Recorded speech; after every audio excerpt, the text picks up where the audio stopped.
Petty Officer Bryson was a 22-year-old from Maryville, Tennessee on his first tour. Bobby, of course, felt responsible for his death. I went in with the Brysons' number at their farm and waited for him to make the call. He looked at the number, hesitated. I couldn't blame him. Then he picked up the phone. But he didn't dial the Brysons. He asked his secretary to order Marine One.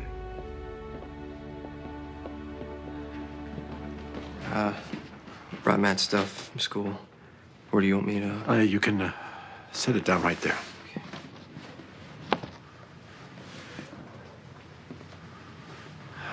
Susie. Oh, can I get you some tea or soda, Jack? Oh, I gotta get home, actually. Thank you for this. We couldn't. No problem. Mostly it's just books and stuff. Well, we appreciate it. I'm very grateful that Matthew had you in his life. You were a good friend to him. He was a really good person. I'll miss him.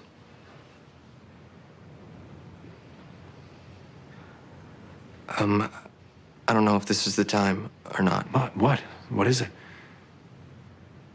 Since I'm gonna be speaking about Matt, I just wanted to tell you. You don't want to speak? No, it's... Matt told me something, and I thought you might want to know. What is it? I think Matt was... He told me he was... No, don't. I'm sorry. It doesn't matter. It doesn't matter anymore. What doesn't matter, Susan? Whatever he told you is between you and him, Jack. Please. Just go.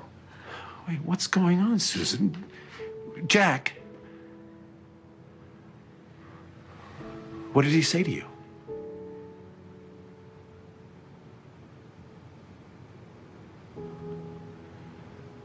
Matt was gay.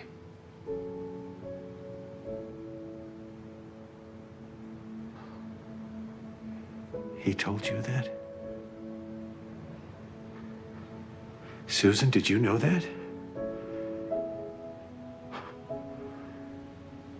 What did you say to him? Oh, my God.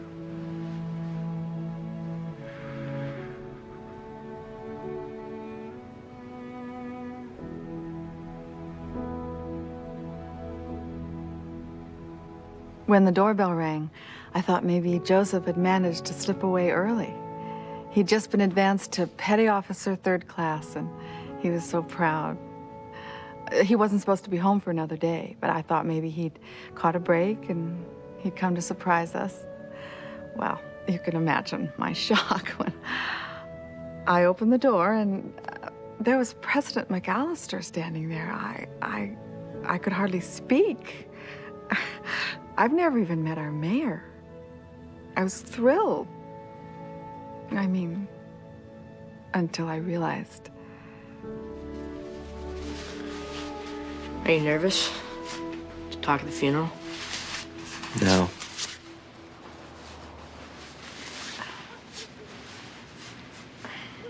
You know, stuff must have been really bad for him to kill himself. If you ever had a problem like that, you'd tell me, right? I mean, if you didn't have anyone else to tell. Like what kind of problem? I don't know. Just say you would.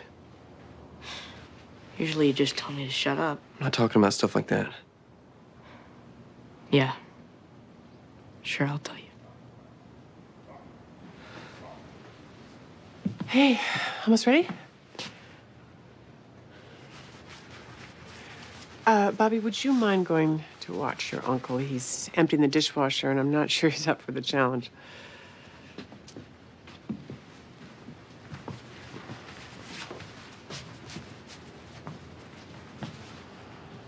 You all right? How'd it go with the Kramers? I used to think Miss Kramer was a good person, but she wasn't there for him at all.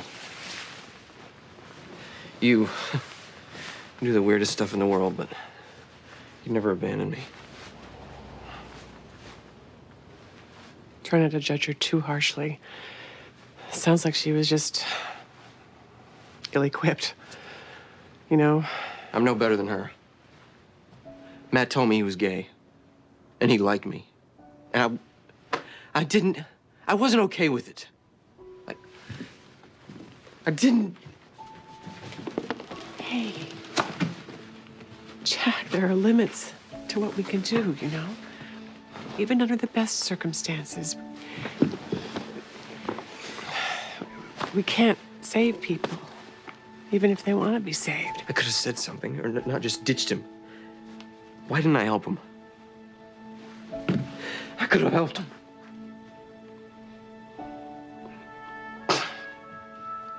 Jack. It's okay. It's not your fault. Jack. It's okay. Shh, it's okay. I know. The president apologized. He said it was his call, his responsibility. But he wasn't trying to make it all right. I think he knew that we would never recover from our grief, just as he hadn't when he lost his brother Jack. But I think he also knew that in the face of my son's heroic death, the only respectable thing to do was to come there and give us the news himself. And he didn't leave after that. He stayed for hours. On the eve of the holiday, he shared Thanksgiving with us the only way any of us knew how. We gave thanks for Joseph, for the life that he'd had, and for all the things that he'd brought to us through the years. We told him about Joey, and he told us about his brother Jack. Call the Trevor helpline for gay and questioning teens if you need to talk. It's free and confidential 24/7.